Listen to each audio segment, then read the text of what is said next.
Please welcome Chris Ware. And I've been keeping a comic strip diary now for 13 years? Yes, 13 years, which I started just because I realized I was forgetting everything in my life and I wanted to write it down. It hasn't helped at all. I still forget stuff. I write it down and then I forget it.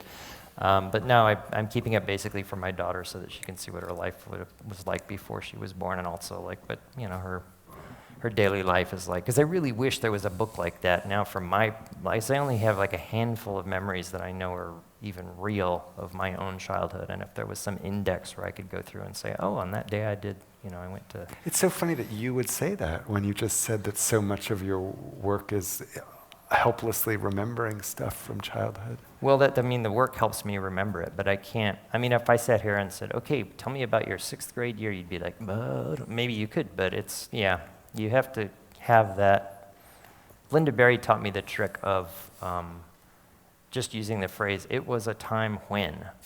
And it could be anything from the time when they put plastic flip tops on ketchup bottles, or the time when the